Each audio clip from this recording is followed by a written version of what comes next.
उस मैसेज को पढ़ने के बाद बरसात में भी उसका चेहरा सूरज की तरह खिल उठा था। लेकिन इस मैसेज को पढ़कर खत्म किया ही था कि उसके फोन पर बारिश की बूंदें जमा होने लगी थी। लेकिन ये थोड़ी देर की खुशी मनाने के बाद याद किया कि वो सच में गरीब नहीं था। असल में उसके परिवार ने उसे एक परीक्षा में डाल रखा था जिसका नाम था गरीबी अभ्यास परीक्षा। इस परीक्षा के तहत लकी को अग्रवाल खानदान में उसके नाम की जमीन और जायदाद पर तभी हक मिलने वाला था जब वो इस परीक्षा को पास कर लेता। अचानक से उसे याद आया कि वो गरीब नहीं था बल्कि गरीब होने की परीक्षा दे रहा था। हालांकि परीक्षा देते देते उसे 8 बरस हो चुके थे, इसलिए उसे एहसास होने लगा था कि वो कभी परीक्षा को पास ही नहीं कर पाएगा और हमेशा हमेशा के लिए गरीब ही रह जाएगा। अच्छा हुआ चली गई, अब मिलना कभी। लकी ने होटल की तीसरी मंजिल की ओर देखा और पानी के अंदर ही अपना पैर पटक दिया। वो डिंपल को कोस रहा था। उसने अपनी मोटरसाइकिल उठाई और फिर से चमन मेडिकल स्टोर जाने के लिए मुड़ने लगा। अगले दिन जब लकी की आंख खुली तो वो सीधा उठा और तैयार होकर शहर के सबसे बड़े बैंक न्यू सिटी बैंक पहुंच गया। न्यू सिटी बैंक न सिर्फ शहर का सबसे बड़ा बैंक था बल्कि वो सबसे अमीर बैंक भी था। वहां पर शहर के सबसे अमीर लोगों के ही पैसे जमा किए जाते थे। लकी वहां पैसे को निकलवाने के लिए जा रहा था। New city bank south Delhi में बसा हुआ था और उसके दरवाजे के बाहर महंगी से महंगी गाड़ी खड़ी थी। भाई अब इसमें से कौन सी नई गाड़ी लेगा, लकी ने मन ही मन सोचा। उसे यकीन नहीं हो रहा था कि कल तक तो वो एक मोटरसाइकिल तक नहीं खरीद पा रहा था और आज वो एक कार और वो भी इतनी महंगी कार खरीदने की सोच रहा था। फिर उसने अपनी नजर गाड़ी पर से हटाई और बैंक के अंदर जाने लगा। उसने देखा कि बाहर बहुत भीड़ थी और महंगे से महंगे कपड़े पहने लोग बैंक के अंदर जा रहे थे। कहाँ दवाओं की बदबू और कहाँ ये खुशबू। उसने एक बहुत ही गहरी सांस के अंदर ज्यादा से ज्यादा खुशबू को समेटने की कोशिश करते हुए अपने मन में सोचा, लेकिन अगले ही पल उसके मन में संकोच पैदा हो गया था। रातों रात लकी की किस्मत तो बदल गई थी लेकिन उसके कपड़े नहीं बदल पाए थे। इतने बड़े बैंक में वो वही कपड़े पहनकर आ गया था जो वो अक्सर अपने काम पर पहनकर जाता था। पैसे लेते ही ना सबसे पहले नए कपड़े खरीदने हैं, लकी ने अपने आप से कहा और फिर बैंक के अंदर दाखिल होने लगा। जैसे ही उसने दरवाजे को धक्का दिया उसे आवाज आई, आउच। लकी थोड़ा सा हड़बड़ी में दिखाई दे रहा था और इस जल्दबाजी के चक्कर में वो एक लंबे बाल वाली लड़की से जा टकराया था जो कि उसके बगल में ही चल रही थी। माफ करना, मैं आपको देख नहीं पाया, सॉरी। लकी ने तुरंत उससे हाथ जोड़कर माफी मांगते हुए कहा। उस लड़की ने इतने अच्छे कपड़े पहन रखे थे कि उसे देखकर ही लग रहा था कि वो किसी अमीर घराने की लड़की थी, इसलिए सॉरी बोलते वक्त ना चाहते हुए भी लकी के हाथ उसके सामने जुड़ गए थे। लेकिन जब उस लड़की ने लकी के कपड़े और उसके होलिये को देखा तो उसने अपनी नाक बहुत सी कोट ली।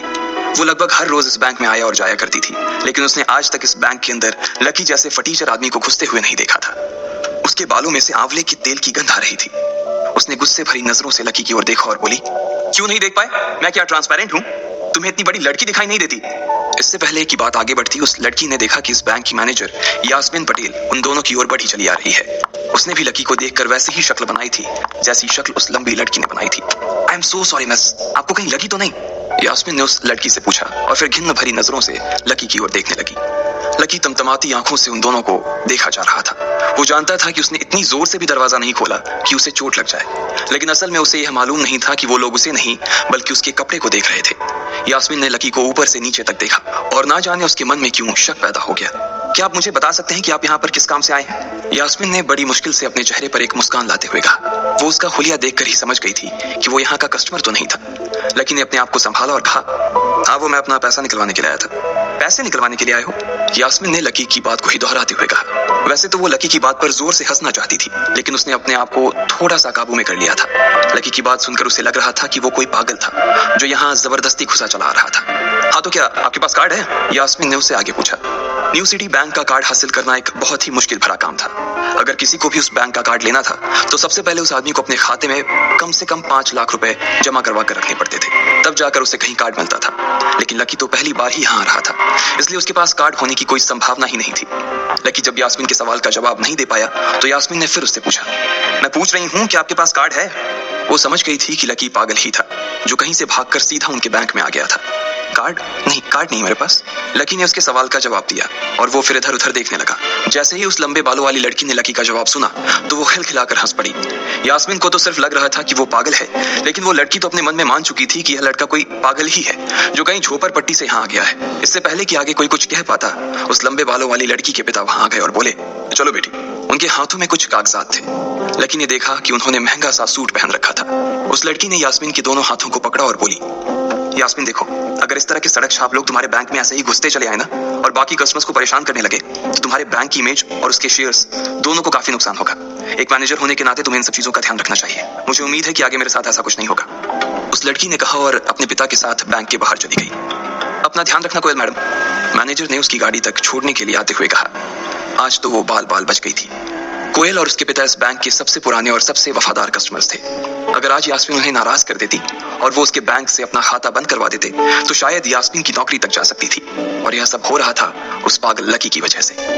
इसे जल्द से जल्द यहाँ से भगाना पड़ेगा, यास्मीन ने अपने आप से कहा और फिर बैंक के अंदर आने लगी। यास्मीन उसे अपने बैंक से बाहर निकालने के तरीके के बारे में सोच रही थी, मगर जैसे ही वो बैंक में दाखिल हुई उसने देखा कि लकी वहां था ही नहीं।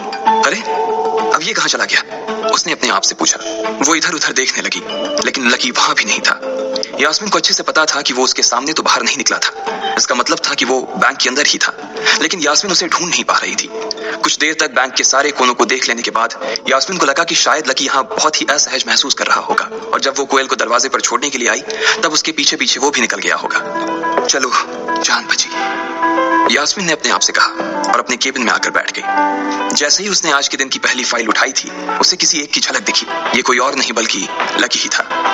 अरे ये कहां छिपा हुआ था, यास्मीन ने अपने आप से ही कहा और तुरंत फाइल को टेबल पर रखकर वो ऑफिस के बाहर आ गई। उसने देखा कि लकी बैंक के वीआईपी लॉन्ज के बाहर खड़ा था और उसके खंबे की आड़ की वजह से वो यास्मीन की नजर से बाहर हो गया था। अब यास्मीन को तो वो मिल गया था, लेकिन उसके लिए उससे भी बड़ी एक और मुसीबत खड़ी हो गई थी। लकी जिस कमरे के बाहर अभी खड़ा था उस कमरे के अंदर शहर के सभी रईस लोगों का उठना बैठना था। बैंक के सिलसिले में या फिर किसी दूसरे काम के सिलसिले में वो सभी लोग यहीं आकर बात किया करते थे। उस कमरे के अंदर जो लोग बैठे थे उन सबके करोड़ों रुपए इस बैंक के खाते में जमा थे। अब अगर ऐसे में लकी वहां घुस जाता तो सब लोग मिलकर यास्मीन की गर्दन पर चढ़ जाते। रुको, जहां हो वहीं खड़े रहो, यास्मीन जोर से और साथ ही गुस्से से चिल्लाई। बाकी के लोग जो वहां खड़े थे वो यास्मीन की ये चीख सुनकर डर गए थे। कुछ लोगों को उसकी इतनी जोर से आवाज करने की वजह से गुस्सा भी आ गया था और यास्मीन सबसे मुस्कुराते हुए माफी मांगकर आगे बढ़ती जा रही थी। वो लकी को किसी भी तरह से उस कमरे में जाने से रोकना चाहती थी, लेकिन उससे पहले ही वो उस कमरे के अंदर दाखिल हो चुका था। अरे यार, ये आदमी है या गधा, यास्मीन ने अपना ही सिर पीटते हुए कहा और वो भी उस कमरे के दरवाजे की ओर बढ़ने लगी। उसने उस कमरे का दरवाजा खोलने की कोशिश की लेकिन वो अंदर से लॉक हो गया था। बाप रे, ये कैसा आदमी है, बिना परमिशन के अंदर घुसा तो घुसा लेकिन दरवाजा भी अंदर से बंद कर लिया। अब यास्मीन की सांसें फूलती जा रही थी, उसे बहुत डर लग रहा था। उसका जी यह सोचकर घबराए जा रहा था कि ना जाने अंदर लकी और उस रिलेशन मैनेजर के बीच क्या हो रहा होगा। इधर जैसे ही लकी कमरे में दाखिल हुआ वहां का कस्टमर रिलेशन मैनेजर जो कि सोफे पर फैला हुआ था वो उसे देखते ही अचानक सीधा बैठ गया।